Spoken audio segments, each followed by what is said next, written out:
Yeah, g'day everyone. Welcome to the TryPod Live with Winny and Clarkey. Big shout out to Tom. Tom's in the house first. How are you going, Tommy boy? And to all our other viewers that are here live, we're here to preview everything that promises to be round 18 of the NRL season. Before we get to all that, our best bets and more, let me welcome in my beautiful co-host as always. Winny, how are you going on this fine evening?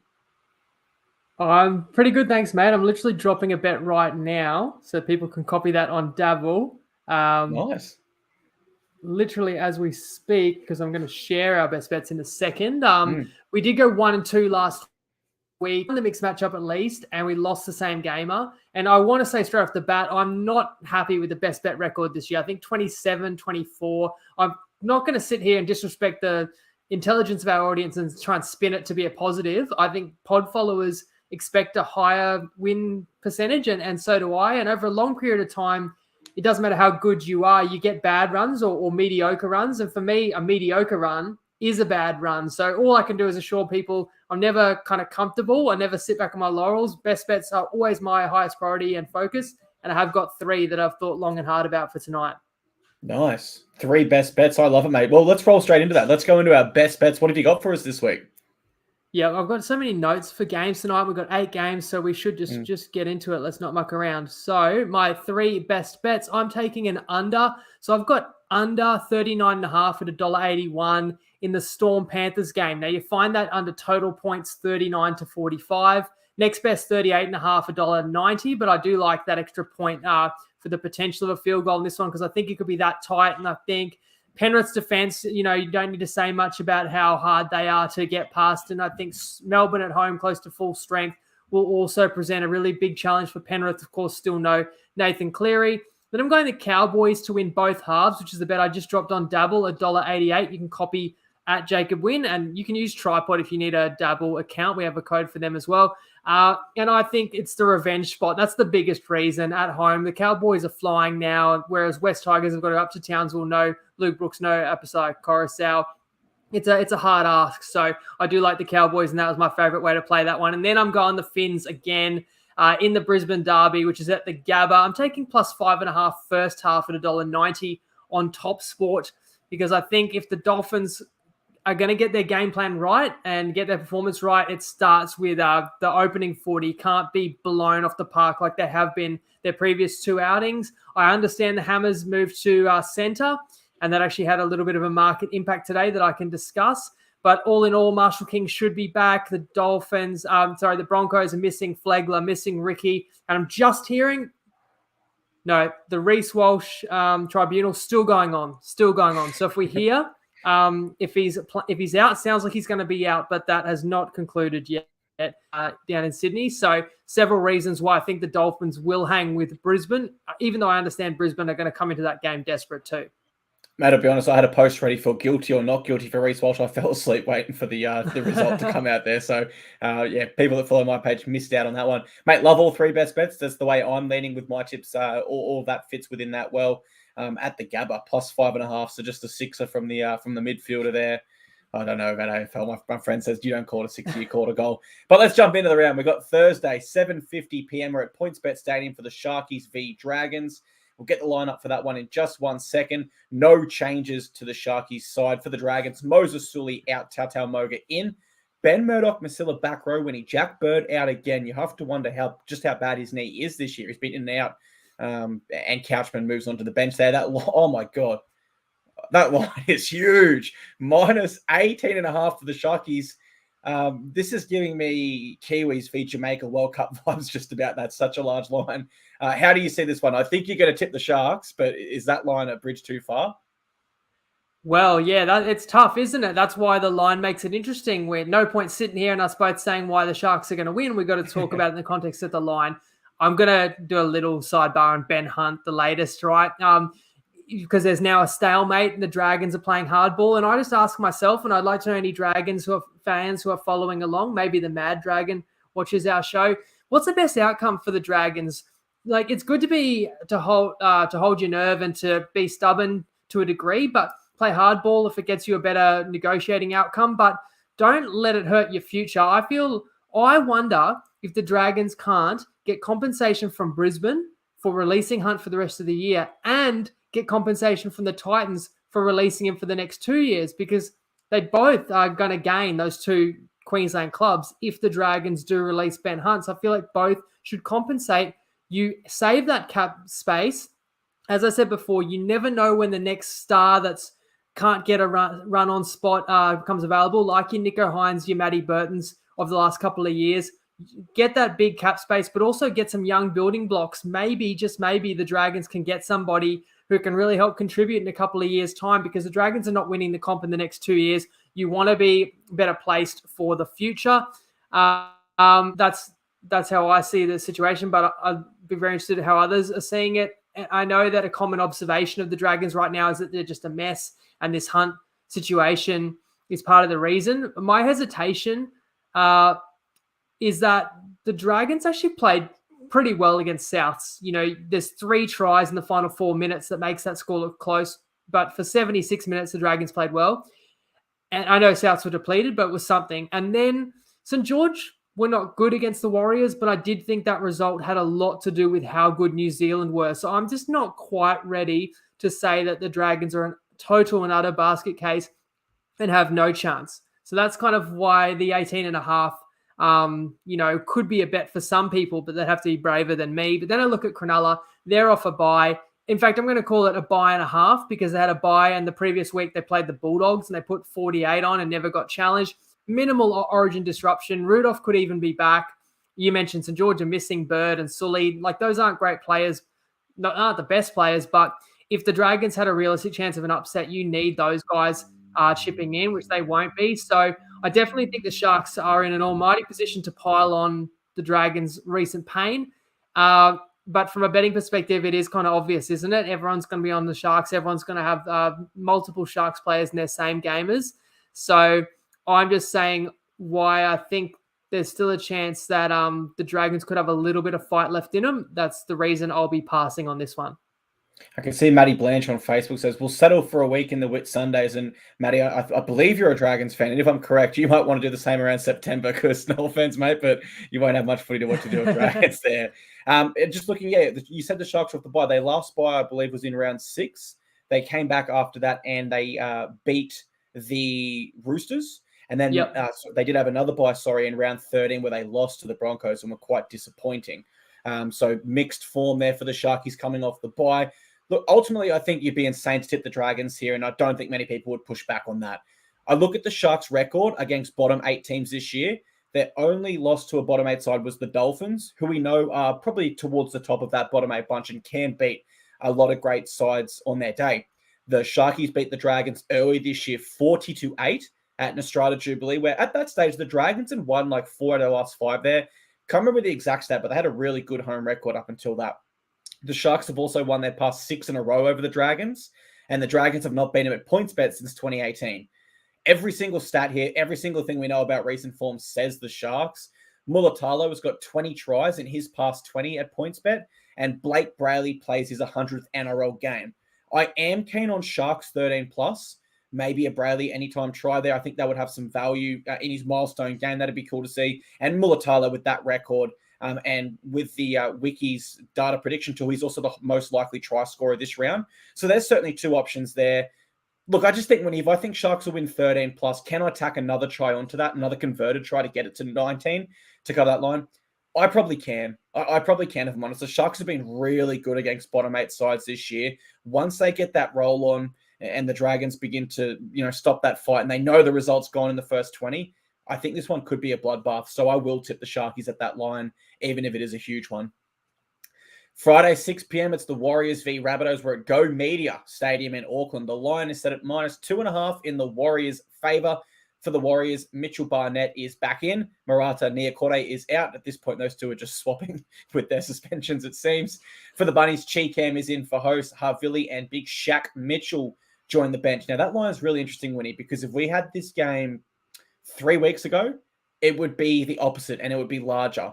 But the Bunnies are in a bit of a down patch at the moment. So do you see them breaking that in this game? Are you going Warriors or Rabbitohs? Not 3 weeks ago, 1 week ago. In fact, we didn't officially tip it, but a benefit to anyone that watched our Sunday recap, we referred to this upcoming game. And I said at the time, Souths were still favourites on Sunday night. And that was after we'd seen them lose 25-6 to the Cowboys. And I said they won't be a favorite on Wednesday. So if you like New Zealand, hopefully you got either the plus money head-to-head price or that plus line. It's no certain winner, but clearly now we've moved to New Zealand -2.5. And I do look at it and go, what a ripper. In fact, what a cracking doubleheader we do have on Friday night. You've got Souths coming in having lost 4 or 5. You have New Zealand coming in having won 4 or 5. And both of these clubs, if you asked them, would settle for nothing less than top 4, I believe. When you look at the ladder right now, Penrith's not going to miss the 4. You got Brisbane and Storm. They're not perfect footy sides, but they're going to be right up there. You've got Cronulla, we just talked about, probably will have won on Thursday night and be up there too. You've got Para, looking quite a lot like Para 2022. Okay, so what I'm getting at is how big is a game like this to ultimately decide who gets in the 4? And I think that the atmosphere at, I refuse to call it anything but Mountain Smart, it's going to reflect, this massive occasion. And I feel like I know what I'm going to get out of New Zealand. I know they'll be highly physical, they'll rip in, they will turn up defensively. And they also embody their captain, Johnson, who's like this calming force. He's patient, but he's decisive when when the opportunity presents. And they've been clinical when presented opportunities, and they haven't always had the lion's share of possession of territory. It hasn't mattered. So I know I'm getting a strong show from the home side, but what am I getting from Souths? We can't expect them to be at their best because there's no Latrell. Arrow is out. I'm not even certain about Cam Murray. Like, I know he's probably playing, but is he 100%? So it's like, what could we reasonably expect out of South? They'll come in desperate, but again, they're off a shorter turnaround and, the travel spot as well.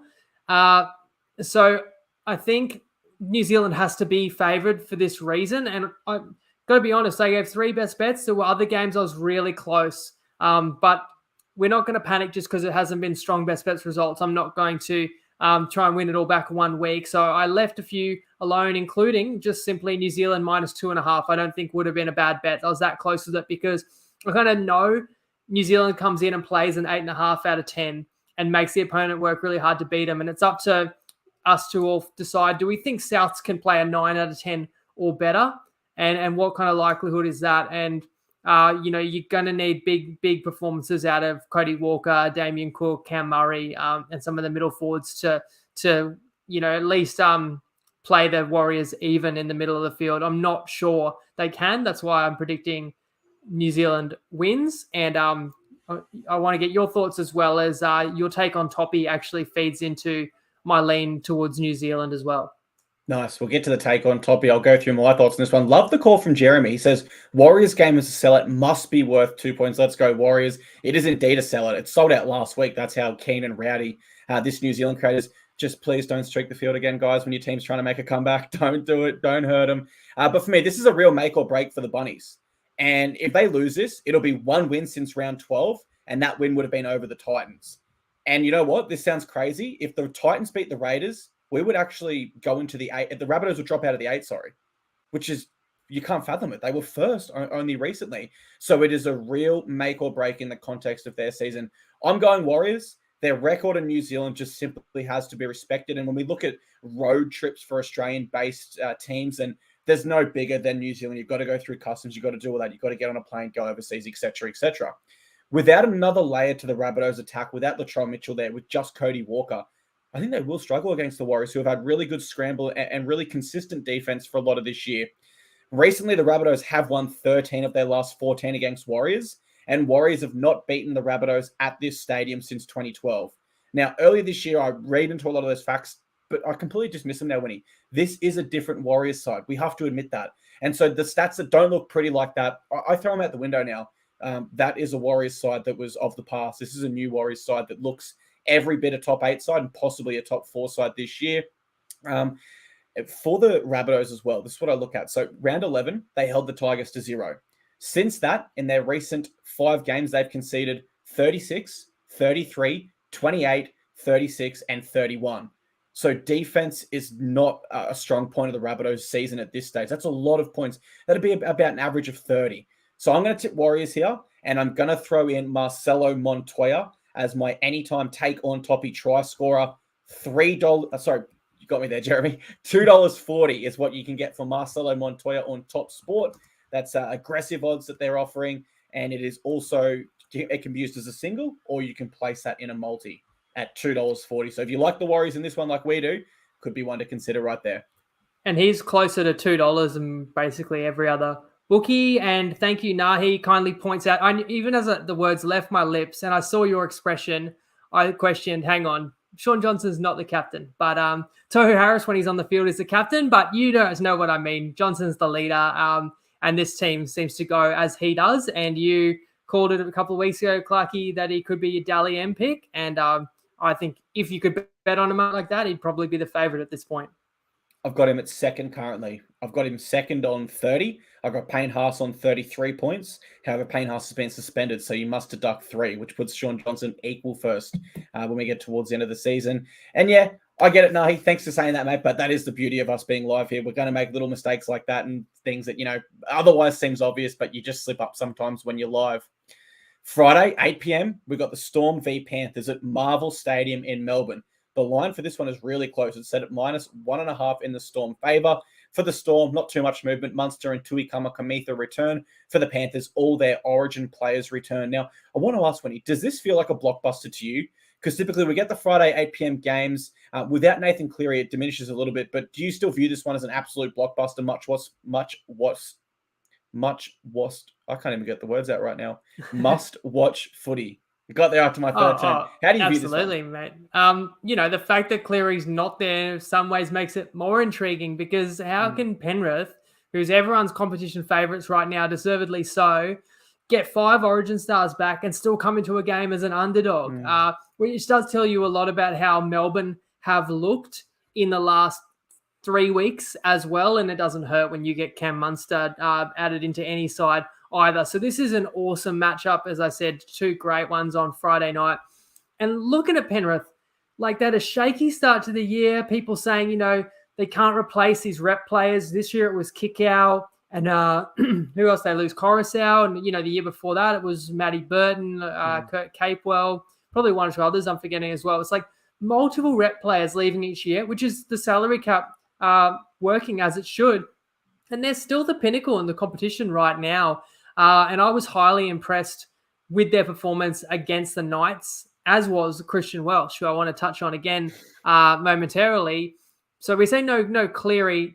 So, of course, when I look at the team list, I think Penrith's got the tougher pack, more to offer on the bench. I'd probably take the Penrith outside backs as well. But where Storm get their nose in front is Grant, Hughes, Munster, and home field. So I do think that might be the difference in getting the Storm over the line. But then again, those players are such attacking threats. If there's anybody equipped to defend those 3 players, it would be Penrith. And that builds back into my best bet. I'm taking unders, which I think might be my first pure, total unders play as a best bet for the season. But it was just jumping out at me. And I think it's going to be finals intensity. And I think the total could drop, through the key number of 38 as well. And I also think that the Storm will defend resolutely. And you do notice that Penrith's not attacking as crisply without Cleary. Look, even last week when they beat the Knights, you got 1 try, the try that's now going to live forever in memes. Peachy dive, yeah. the swan dive right off the regathered dropout. And they scored another really soft try from, dummy half. But that's the type of try I wouldn't expect the Storm to give up here. So, all in all, maybe a coin flip of a game. I'll take unders. But I do wonder if Penrith gets in here and gets the win, do we hear a little bit more from the likes of Dylan Edwards, Fisher Harris, Moses Leota, who were called no one by the Storm captain? And yes, Welsh is the Storm captain. Unbeknownst to him that he was being recorded at the time, that he said, did Penrith really win with nobody? Yeah, it's interesting comments there, that's for sure. I can see Dan's comment. Does it feel like the exact winning margin by 1? And Dan I was thinking of that as well. And Dan we've been spoken to this before. He's been cruelled in a couple of games where it deserved to hit. This is, if there's a candidate this round, it's certainly this game, DL. So yeah, go for your life. Get on, Dan. None worse than the Cowboys-Panthers one. I thought that was jam for money at one stage there. But it sucks Nathan Cleary's not in this one, because if he was, this would genuinely, for me, have grand final feels to this game. But without Cleary, they're still top 4 sides, right? And when I look to split these sides with the close line, I had a close look at that. Both sides are 5-5 against each other in their last 10. Both sides have 10 wins and 5 losses this year. Both sides are missing $1 million spine player in Cleary and Pappenhausen. Now, Panthers have shown in recent years, during the Origin period in particular, they can get the job done without Nathan Cleary. And the Storm have shown this year they can always certainly get the job done without Ryan Pappenhausen. So I'm still no closer to splitting them at all in this one. You go to completion rates. The Panthers completed 82%. The Storm completed 81%.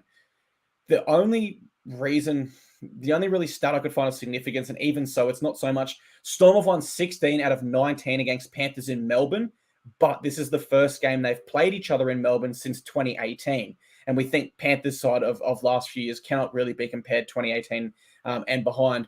It's Tyrone Peachy's 200th NRL game, so that will definitely provide a lot of inspiration for the Panthers, given he would have been in the NRL side while a lot of these young guys were actually in the juniors coming up. I'm going to go Storm, though. I don't have great confidence, Winnie, but I will go Storm. Only just, I think with the Melbourne home advantage, it is still something. It's at Marvel Stadium. I think this could be the first ever NRL game there, so it should be a loud, large crowd. But yeah, I've got Storm, only just, but I'm not too confident at all. It's a really tough one. But it's a must-watch game, and I got it that time. But just remember, guys, our same-game multi will always be brought to you by Betr. Winnie will cook one up on Friday. He's already hit 4 winners this year at $7 plus odds, and the sign-up link is in our description. If you want to go ahead and prepare now while we're live, feel free to do so. But before jumping on any bookie, think, is this a bet you really want to place? For free and confidential support, call the number on screen or visit the website. That information is also in this show description if you are listening as a podcast. We move on to Super Saturday. Saturday, 3 p.m. We've got the Raiders v Titans at GIO Stadium. The line is set at -3.5 in the Raiders' favour. For the Raiders, they'll be without Josh Papali'i. So Pasami Saulo moves to the starting side and Arta Mariota joins the bench. For the Titans, Tino Fa'asuamala-Alwi comes back in. Joloff moves to the bench and Isaac shifts out of the side. You know who I'm tipping in this one, but I want to know who you're tipping in this one. Are you going my boys or are you going against us? Well, I'll not only want to know who you're tipping, but your confidence level. We'll get to that. You were a 4 last week out of 10, which, I think of that like you gave the Titans a 40% chance to win, which was pretty bold. And in fact, they did get the win. So I know you still probably haven't come down from that high, but can the Titans back it up? For me, I'm going to be tipping the Raiders here. The giveaway is probably, no best bet on the Titans. If I thought they could win, then once you're getting, more than 2.5 points, if I think a team can win when pressed, I'd probably be playing them. I have no play in this game. What's in the Titans' favor is that you mentioned the home side loses a star prop while the visitors are bolstered by the return of their captain. I'm going to get this one right, Tino, which resting him looks ingenious now against because he can still get the win. I thought it was highly questionable at the time, but I really do believe in a phenomenon of a team, getting an upset win without their best player, and then that best player comes back, and it can really boost the side because the confidence is already there that everyone else stepped up. But that star player doesn't want everyone to fall back into the old habits or to miss out on the winning feeling themselves. So I feel like that player comes in highly determined to keep the team focused and to add to what the team already did well the week before. And for the Titans' perspective, your season has not really gone to plan. You can tell me if you know off the top of your head where you sit on the ladder. Probably Ninth. What? Actually, 9th is higher than I would have said off the top of my head. But you've had 3 of your buys, which helps. You've blown games you should have won. You sacked your coach, right? So it hasn't gone well. But you can still rescue this season. There is still time. And how do you do that? You can pull off some upsets and win some games you're not expected to win. And last week was a hell of a start. And this week, you go into a game as an underdog, but very realistic chance of winning. Like the Raiders are far from unbeatable, and the Gold Coast is going to have all the belief in the world they can go down to the capital and have the ability. We've never really questioned the Titans' ability, so they've got the ability to get in there and get the job done. I'm not going to be on your boys, I'm sorry, though, Clarkey, because when I boil it down, I still do think the Raiders are slightly the better team. I say slightly because I think, it's a pretty intriguing matchup and pretty level matchup, but I'll say slightly the Raiders are better and they're at home. And last time Canberra played at home, need I remind everyone how badly they fell away in the second half for that Croker milestone game. And I'm sure Sticky not only will remind the team of that, but also the fact that the Raiders led 18-0 and got a bit of a scare last week. You feel like they can still come into this one knowing they need to improve as well. So it's a Saturday Arvo game with two teams that can be quite inconsistent, but I see them both showing up for this because of the importance. And I just lean the Raiders in a narrow victory, but, it could definitely go either way. Well, you just missed the easiest best bet of your life with Titans plus 3.5. No, I'm only joking. But I do think that there is merit to what you're saying with the halftime leads, but it does take time to fix. I look at the Raiders side a few years ago. They would always fade, and they were known as the Canberra Faders as a joke. And certainly the Titans didn't figure it out after one or two games where they let slip in the second half, which the Raiders seem to be doing lately. So I'm going my boys. I'm going a confidence rating of 8 out of 10. And I know people will think that's crazy. Let's see if I can convince you with my notes here. If not, certainly let me know and give it to me. I love the banner. But when previewing this one, the Titans pod, I went Titans 13 plus and both of our wingers to score.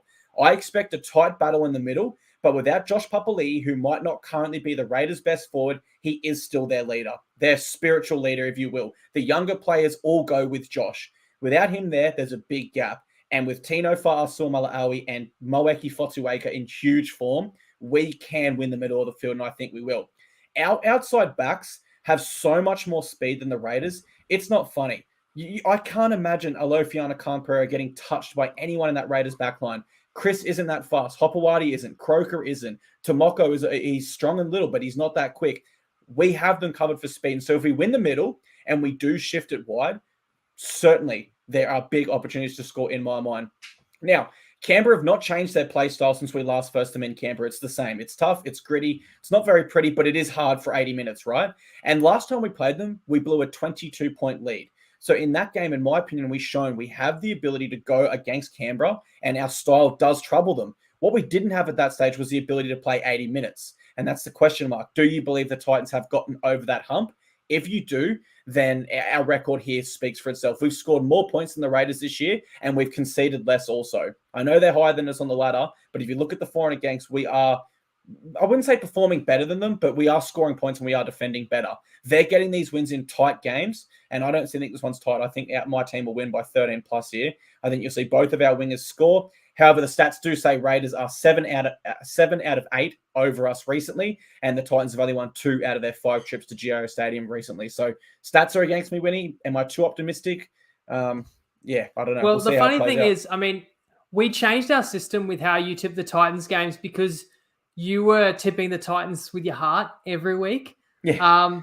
But I will say I can detect the conviction in your voice that you really do feel strongly. You do feel confident. Dan Levo can sense your passion as well. So I always say a fan of a team knows their team better than anybody. Clarkey's confident, guys. So, maybe the Titans, maybe don't even worry about that 3.5. Maybe take the outright. Or if you're feeling really dangerous, 13 plus, as Clarkey suggests, would be super juicy as well. And Jeff says passion doesn't pay the bills. What will pay the bills is the market paying $1.10 Clarkey to streak the field and take out the Raiders if the Titans lose. So get on that. That's or throw it in your same game multi. That one's a guarantee. But Saturday, 5:30 p.m. It's the Cowboys v Tigers at Queensland Country Bank Stadium. The line is set at minus 14.5 in the Cowboys' favour, which might be surprising for some given their last encounter. No changes to the Cowboys side. For the Tigers, they've got Dane Laurie at 5'8". He's not been playing there consistently at New South Wales Cup. He's been in and out of that position. And Utu Ikamanu is back. How do you see this one, Winnie? I think this should be a great contest. The last time these two teams played in Townsville, you remember it was a very great ending to the game and there was no controversy at all. So how do you see this one? Well, we do remember the end to that game, which then meant that the Tigers owed the Cowboys one.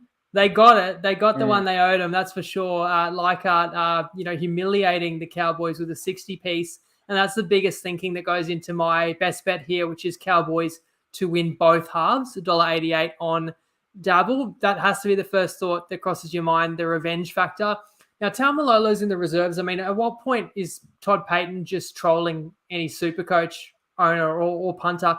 I don't know how I'm supposed to predict. Is he going to be in? Is he going to be out? Is he going to be starting? Is he going to be off the bench? But I don't think it'll matter in terms of who wins this. North Queensland, I can't see them getting stopped here. They're just in too good a form, and they've got that clear motivation to pile on the score against the Tigers. So for me, the only question was, can the Tigers come up and stop the Cowboys doing exactly what they are going to be highly motivated to do?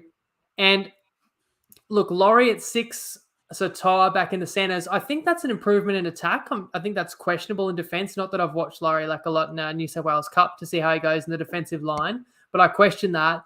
The Tigers have got a respectable forward pack, some good players in there, and they are for buy as well. So, let's give the counter case.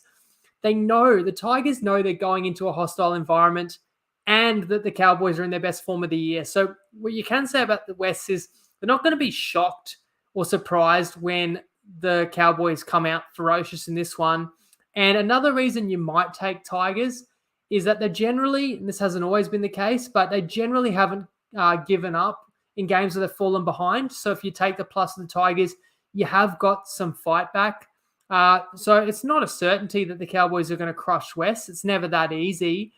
However, for me, I do think it's a real thing, this revenge factor. You see it happen time and time again. And quite simply, I do think the Cowboys show up and show out and win both halves. I think if the Cowboys aren't leading at halftime, it's a different game to what I'm envisioning. So I think Cowboys have a lead. And then I just like to only need them to win the second half rather than, to have to say win the game by 16 or more points, which is why I went that angle. Yeah, I can see Ryan there says, is Laurie in the hard school with Brooks signing? Not too sure, but Laurie's off contract as well. So technically he could be playing for his future to show rivals what he's capable of in this one. Try to look up some stats while you were talking. There's actually none available for his time in New South Wales Cup, which makes it really hard to make an assessment on how he will go here. But in all seriousness, I have to go to the Cowboys here. I really think they've turned a page and they look like they're going towards the top 8. Every sign says that. This looms as a very winnable game for them. And if there's one thing we know about the NRL ladder in our preview shows this year, when we talk about winnable games, they're more important than ever because the ladder is so congested around that 6th to 14th mark realistically, which is wild. It's really wild. They must win this game. It's as simple as that. For the Tigers, they're back at the stage now where it's a good team on paper, but it's not clicking. And they're not sure why it's not clicking. They've got some good young players, some good leaders. Of course, the injuries to Luke Brooks and Apasai Kotasau do not help them at all there. Here's an interesting one, Winnie, for you. Do you know which teams missed the most tackles this year in the NRL? They've missed 601. The North Queensland Cowboys. Yeah, and the Tigers have missed the least at 382. You would honestly think that stat would be the opposite. So Tigers are defending well for everything negative we can. Well, about half of those, how many did you say? 500 or 600 missed tackles? 601. 600. About half of them were at Leichhardt that Saturday night. Absolutely, they were. Which bumps up the total. It does. And, interesting thing as well, Cowboys' biggest ever win in their history was in Townsville against the Tigers. They scored 64 points. Early this year, the Tigers had their biggest win against the Cowboys, scoring 66 points. So almost identical records and the highest ever scores and against each other. But ultimately, Cowboys are 6 out of 8 when playing in Townsville this year. And I believe they've got the motivation after being embarrassed last game. Let's call it how it was. They were embarrassed. So I'm tipping them. I think motivation in this one is a big factor. And as Chitch FM says, cows want blood. Saturday, 7:30 p.m. It's the Lions up against the Gold Coast Suns at the Gabba. No, it's the Broncos and Dolphins at the Gabba. I believe this is also the first game at the Gabba ever. And this could be due to the Women's Soccer World Cup with all That's what it's due to. Jeez, I never thought about that. First NRL game ever. I feel like, but I could be, I don't know. So that's an interesting point. Someone else will know and be able to tell us. Not many come to memory. I feel like Brisbane surely has played that at one stage, but it could be wrong. Yeah, if anyone knows, throw it in the chat. That'd be an interesting one to know. But the line is set at minus 10.5 in the Broncos' favour. They're without Reece Walsh. Tristan Saylor is his likely replacement, though it's not 100% confirmed yet. Flagler and Ricky are out, so Palacia and Willison come into the side. For the Dolphins, Tessie New in for McGrady. Jeremy Marshall-King returns, as does Sean O'Sullivan.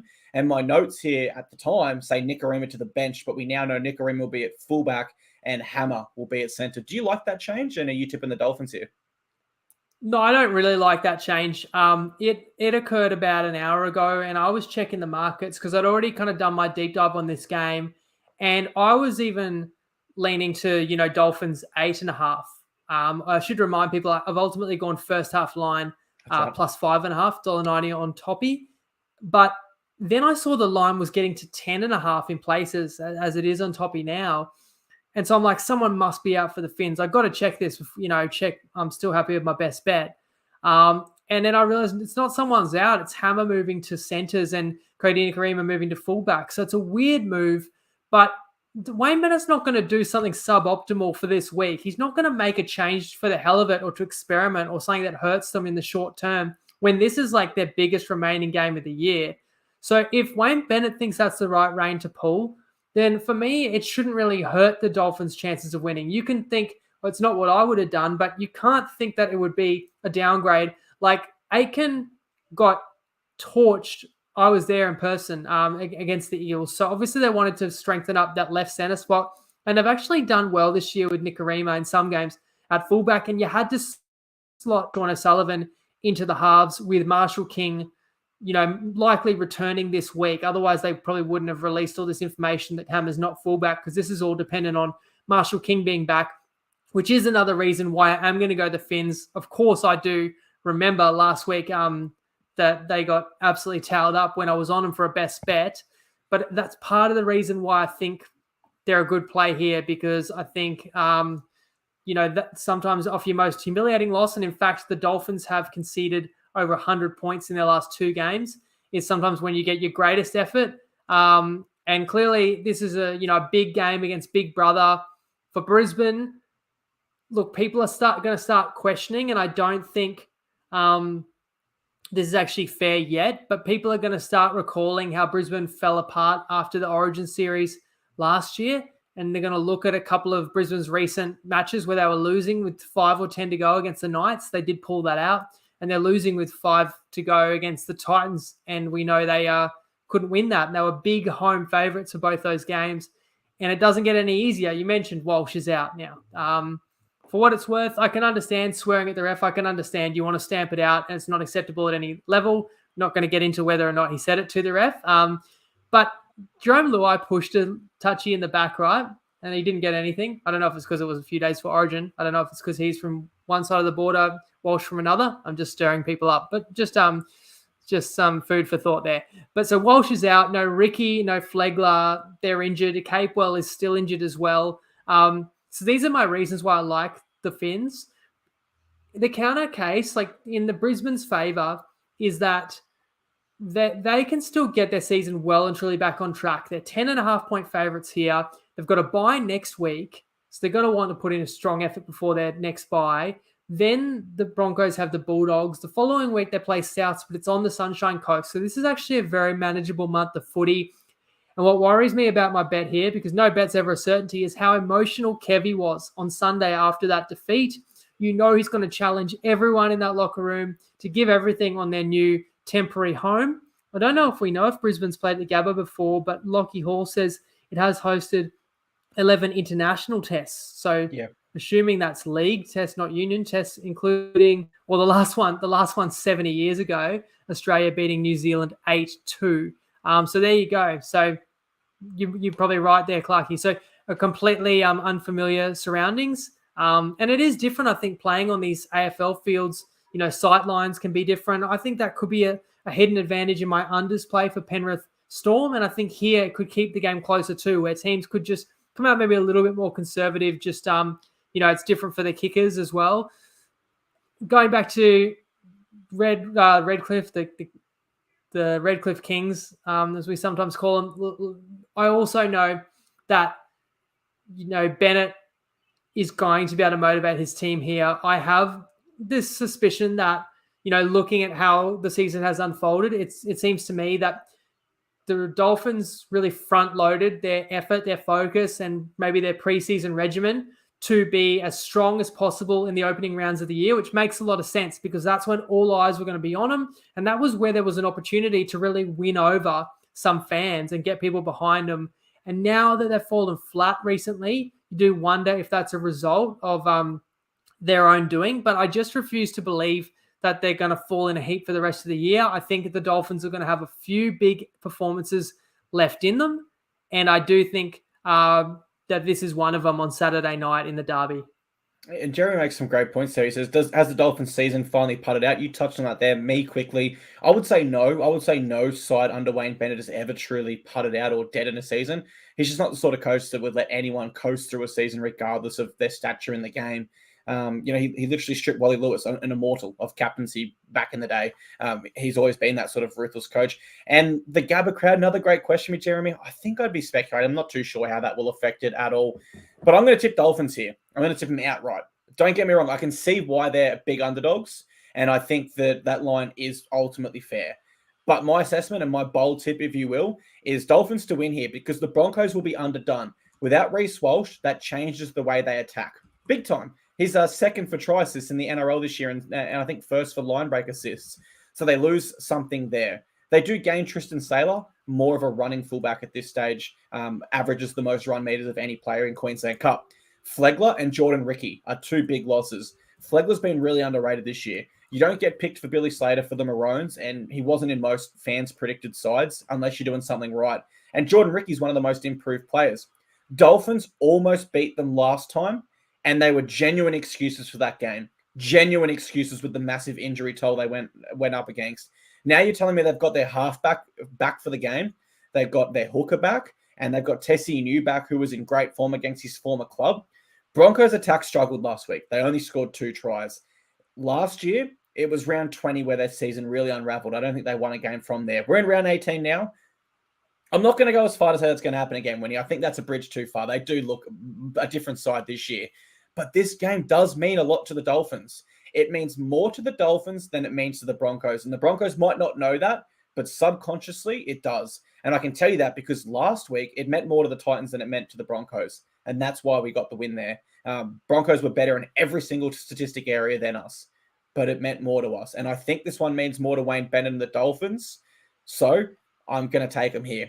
There is concern that they have leaked 136 points in their last 3 games.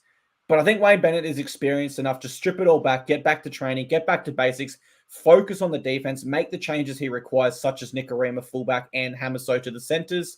So I've got Dolphins 1-12 as my bold pick of the week. And if I had to give a best bet, plus 10.5 for them outright. I love that as well, Winnie. Now you've got mixed matchup, is it? So bring that up on screen and let us know what you got there.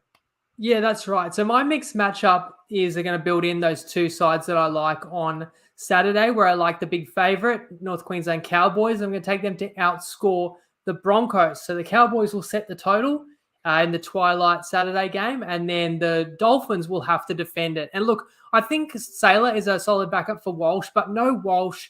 Some people have not just said he's the best recruit of the season, but the form player of the competition, certainly in attack. So Brisbane's attacking potency is going to be reduced.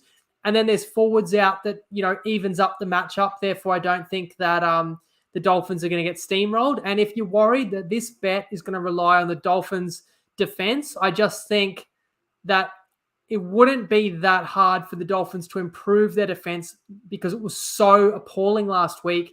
If they can just put bodies in front of ball runners, they could easily halve the amount of points they conceded last week, which was 48. And, that number of points, I think can easily be eclipsed by the Cowboys. So it's a $2 odds there. The Cowboys are bigger favorites than the Broncos.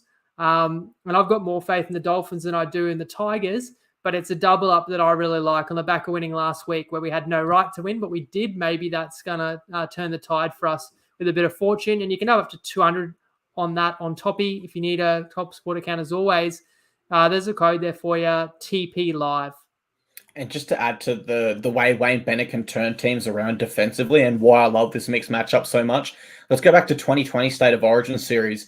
They get 34 points put on them in game 2, and everyone starts to freak out. Oh my God, the Queensland side doesn't have the right troops. They're out of their depth. They were so lucky in game 1. The next game, they only concede 14. They concede 2 tries to Teddy and Daniel Tupou, who got out there wide, and Queensland go on to win the series with arguably a worse side than what they had in game 2. So Wayne Bennett is the master of turning teams around in a short period of time, and that's why I love this that mixed matchup, and that's why I love your best bet as well on the Dolphins there. Well, we've heard from our top sport mixed matchup, so it seems like a good point in the show to pause, and let's hear from the Top Sport CEO, Tristan Merlehan, with some exclusive market insights. G'day everyone, Tristan Merlihan here from Top Sport, and there's been a lot of stuff happening in the last week of rugby league. Obviously the Titans news last week, there's been stories about Ben Hunt this week and also last week as well, so that's made pricing things up a little bit interesting. The Bronx, there was a little bit of movement for the Broncos when those rumours were going around about Ben Hunt that he might come for the back end of the year. They were quite short already, they were at that sort of $5 mark, so I suppose that had been a little bit higher than perhaps there might have been a stronger push, but they've actually been our best backside by a long way. We've laid them at the start of the year from 21s in, so we're a little bit nervous where they're sitting at the moment, but there's obviously a lot of footy still to be played. It's a fascinating week this weekend. We've got a couple of teams, or three teams, that look like they might be starting to drop out. Obviously the Dragons in particular, they put in a pretty ordinary effort last week. The Tigers, they've got a lot of injury concerns. It's funny, they absolutely blew the Cowboys off the park when they played them only 4 games ago, but they're 14.5-point underdogs. And then obviously the Dolphins just look like they've hit that hurdle now, but what we've seen throughout the course of the year is they're one side that can find a way back, and you'd think if they are going to do it, it may be this week in that big brother rivalry, but they certainly on paper look like the Broncos might be going over the top of them. But yeah, it makes us having to set the lines a little bit wider. There's been a push for all the favourites in those games, and the totals go up in accordance. So we've loved the early part of the year where there hasn't been too much of that, but now it's going to get to those territory where it's fraught with danger, and we really obviously be a lot more conservative at this time in the week as well. So probably the biggest move of the weekend has been the Warriors against the Rabbitohs. They were slight underdogs when we opened that market. They've been backed into 2.5-point favourites. And then the Dolphins game's been so much activity, more so on player movement. We opened it at 13.5. Reece Walsh came out last night after the judiciary into 9.5, got it back to 10.5, three-way to money. Now there's been a little bit of a push for the Dolphins at that plus 10.5. So tricky week to price. It's going to be an exciting weekend of football, I think. Hopefully you have a bit of luck if you're having a punt, and of course gamble responsibly. Thank you very much to Tristan for that clip. We always love a Tristan clip. You never know what you're going to get. Sometimes you get a little outro extension. Sometimes you get a little bit of a coffee cough. Mate, he's got a sore throat from cheering your Titans. He might have been the only person cheering them harder than you, because everyone's multis were alive for the most part coming into Sunday. Just to recap last round a bit more, I don't think we said on the recap, every favourite won their game until Sunday, where then all of a sudden all the underdogs won and most of those multis got rolled. Yeah, moral of the story, don't back against the Titans, baby. Don't do it. I'm only joking. Sunday, 2 p.m, we've got the Doggies v Knights at Accor Stadium. The line for this one is set in the Knights' favour at -2.5. For the Doggies, Khalid Rajab comes in. He starts at 5/8 and Carl Olapau drops out. Max King comes in, so Chris Patolo drops out. For the Knights, Dane Gagai has finally succumbed to that foot injury. Apparently he's been playing through it for a while now, so Anari Chuala moves into the centres, and Lachlan Fitzgibbon makes his return also. When I look at this one, Winnie, I think the line for this one should be 1.5. It's just a coin flip for me, absolutely. Do you see it that way as well? Yeah, I agree. And I'll reply to Jeremy's comment there about would we expect the Dolphins line to grow closer to the game? Well, I do think Brisbane will be pretty public, and I think, again, Brisbane head-to-head will be a popular multi-leg and same gamers.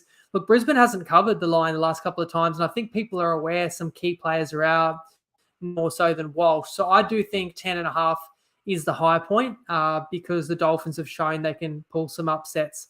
And as for this game, I saw it same as you. So I actually leaned to the 2.5 with the Dogs. That would be another game I really thought strongly about. I'll say off the bat, if I could have got like a 4.5 with the Bulldogs, I'd be taking it. Although my first instinct was the Knights are significantly better than the Dogs, even though they're both in the same part of the ladder. I just know deep down the Knights are a better team. But then you look at the other factors. You know, there's other factors in Canterbury's favour. They're the ones off the bye. Canterbury are the ones at home. Canterbury have a fair amount of troops back on deck in this one. And Newcastle's off a high-intensity game in Penrith and do lose Gagai. So lots of things that kind of even the ledger. And I don't want to harp on about coaching, but like I do go back a couple of weeks ago.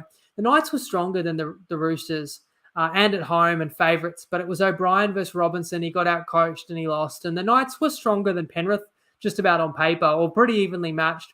But it was Adam O'Brien versus Ivan Cleary, and he got out-coached. And look, I'm not saying, obviously Serraldo's nowhere near as proven as those last two, but I don't think we should forget that Serraldo was the hottest coaching commodity to hit the open market in a few seasons. And now you give him a bye, you give him some key players back, time to strategize, and time to review and improve some of the many shortcomings that have showed up for the Bulldogs in recent weeks, because they were pretty bloody poor. Pretty sure the last two Dogs games were blowout losses to Cronulla and to Parramatta. So plenty to improve on, but they do get an opportunity to improve in this one. Rajab for me is an unknown at 6. Let us know anything you know about the young fella there. But Burton was pulled out of the Dogs game just before they played last time, so I do feel like that would have been quite disruptive.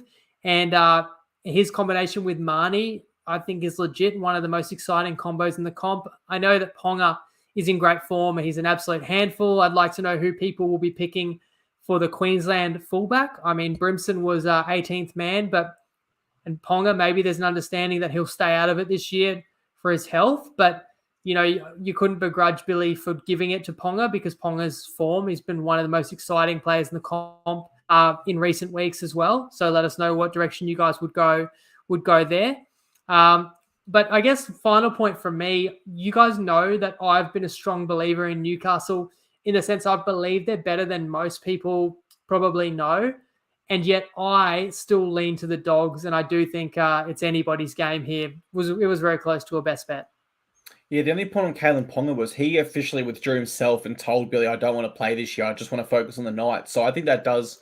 But that was after he didn't get picked in the first game. Yeah. And so that'd be like me asking some girl to the high school dance, and then she says no, as every girl pretty much has always said to me. And then I say, yeah, I'm not going to the dance. I'm not asking anyone to the dance. It's like, you know what I mean? Like, yeah. So we'll see. We'll see. Yeah, then if that person, calls your phone, do you change your mind?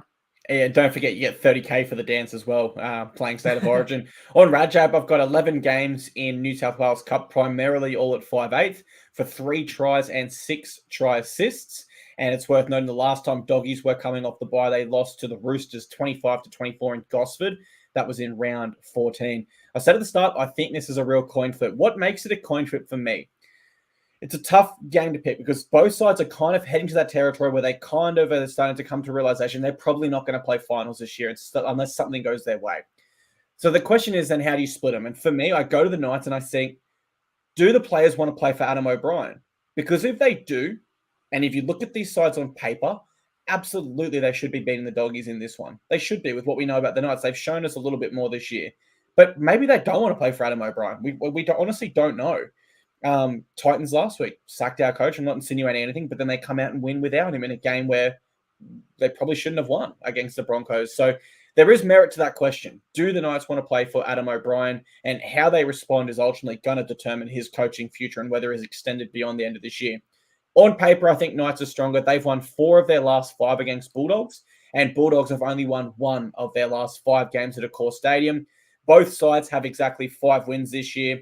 I think the Knights have shown me a little bit more, Winnie. So if I've got to flip a coin, I'll go Knights 1-12. But I could probably come up with just as many reasons for the Bulldogs as well. It's that tight. Sunday, 4 p.m, we've got Sea Eagles v Roosters. Battle of the Birds. We're at 4 Pines Park, Brookvale Oval. The line is set at nothing. It's a pick'em, unless I got that wrong. The website just had pluses there, so looks to be a pick'em there. For Manly, huge returns. Jake and Ben Trebojevic are back. Brad Parker's back, as is Kelma Tuolangi. For the Roosters, Joseph Suali'i and Fletcher Baker return. However, we must note Angus Crichton and Egan Butcher are both out. Now, Joshua Wong, Swea Wong is named for debut. Winnie, I'm not sure how much you know about him, but forget the result for this one. I'm just keen to see him make his NRL debut personally. But who have you got in this one? An absolute pick'em. Yes, did see him play in the World Cup, and he's still only, 19? So very exciting prospect for the Roosters. I'm going to do another side note. The other big story this week, I'm going to just weigh in and say I don't think the Brooks signing is as terrible as people are making out. He's still only 28, and a change of scenery, he could still play some good footy. I do also think Schuster's best position is in the back row, so now he's been extended. I don't see an issue with having both them in your team. I think Brooks can play 6, Schuster can play back row. Schuster, to live up to that contract, just needs to make sure that he tackles people when they run past him. That was a big issue last weekend and has been an issue in his game.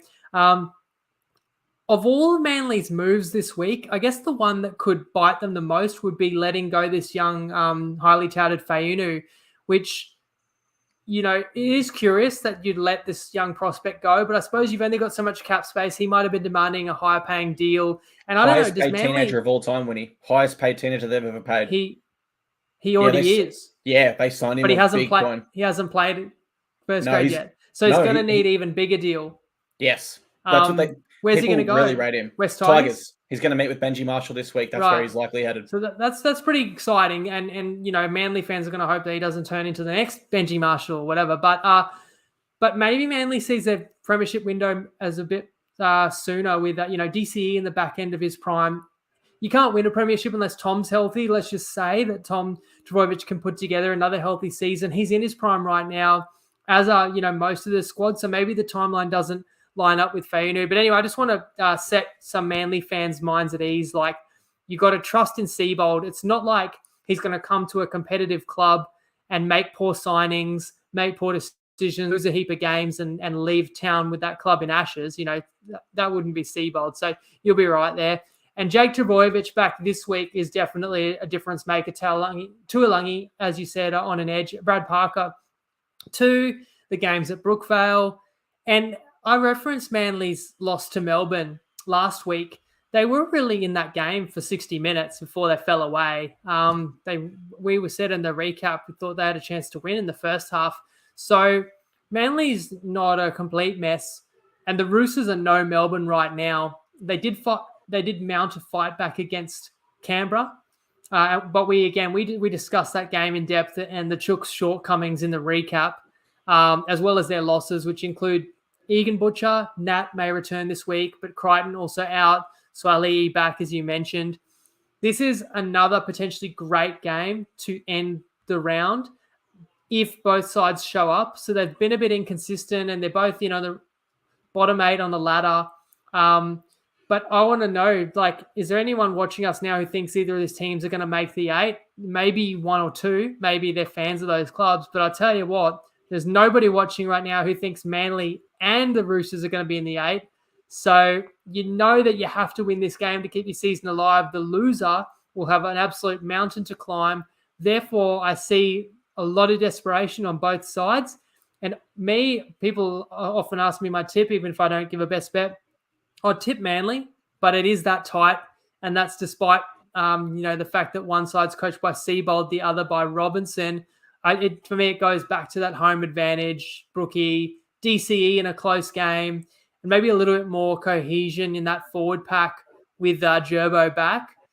This is why I think Manly should be the narrow favourite. But since I agree with the marketplace, I haven't come up with a best bet there.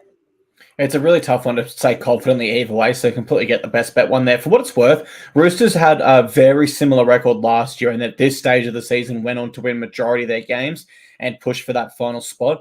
I saw the comment there that rolled through. I can't remember. It was Colt. Colt said he likes Victor the Inflictor at $5.20 ATS in the back row.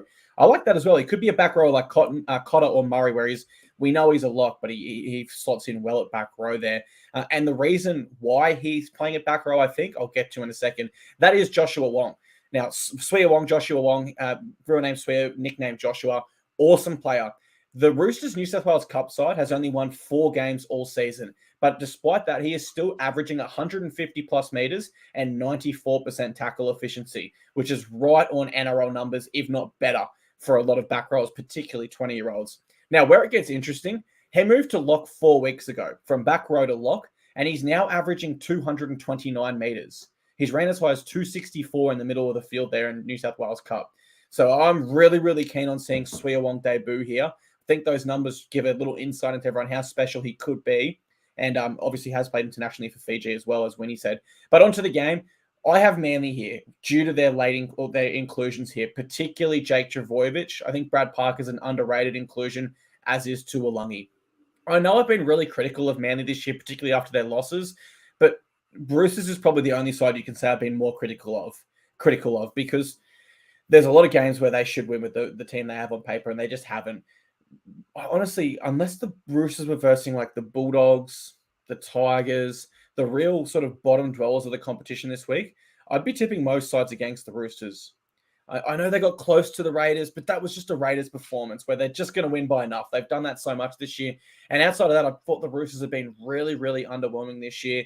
Ultimately, Manly have won 4 of their last 6 at home. And I couldn't find stats on this specifically, but they do seem to always play well in afternoon games from my memory. So I am going to take Manly here. I think they should have enough to get the job done in a pick'em game. And, of course, keep an eye on Wong, who are making his debut from the interchange. And I said on Sunday I regretted not making a best bet against the Roosters last week. I've been equally unimpressed. From the comments coming through, not many people think either of these teams are going to make the 8. And I'm not saying one of them will make the 8. But what I am saying is you lose here. There's still like 7 or 8 rounds to go, but your season's nearly over, because if 2 teams that nobody thinks are going to make the 8, then definitely the loser is going to have very little chance. Now, we've had 3 best bets tonight. We've had your take on Toppy. We've had the mixed matchup. The better same-game multi is going to be Friday. We're not quite done yet, though, guys, because we have an anytime try scorer tip courtesy of Nicole at Wiki. We made you wait the whole show because it is for the final game of the round. I hope you guys enjoyed my drunken exploits with Spud Carroll at the start for Origin 2. When Nanai scored, obviously freaking lost it. But look, round 18 of the NRL, the punters preview that you see in front of you, our data tools, our Discord, everything, the podcast as well, all for free. Just Google Wiki Linktree. You can check that out. Nailed Homole Olukwatu last week. He scored the first try, but it was a really good price. And he is, again, his career striker at most bookies have him around $3. Bet have it $4.10 to score a try anytime. So good luck, gamble responsibly, everyone, and enjoy the weekend of footy. Yeah, for what it's worth, I did some work with Nicole earlier today. Homole Olukwatu has a fantastic strike rate across his career. I think he's third. Only Fafita and Jeremiah Nanai across their career have a higher percentage strike rate to score. So, great value there with Homole Olukwatu in this one. Yeah, check out Wiki Linktree, guys. I've hit Josh King, $151, first try score, and a few other really great bets this week. As Nicole said, you can get it all for free. Wiki Linktree. Google it. You will not regret it. But one thing you will regret is that this show has come to an end. But we will be back on Sunday. Won't be as late as the last one because we don't have the 6 p.m. game. So we will be here around 6-ish or 6:30-ish to recap all of the action. So from myself, thank you very much for being here for the show. And we look forward to seeing you on the recap also. Over to you, Winnie. Wow, show off my merch, baby. TryPod. Let's go. I love it, mate. Yes, everyone should have their merch by now. So enjoy it. Enjoy your week, guys. Enjoy the footy. We'll see you Sunday. Gamble responsibly as always. If you are having a punt, best of luck. And Lego.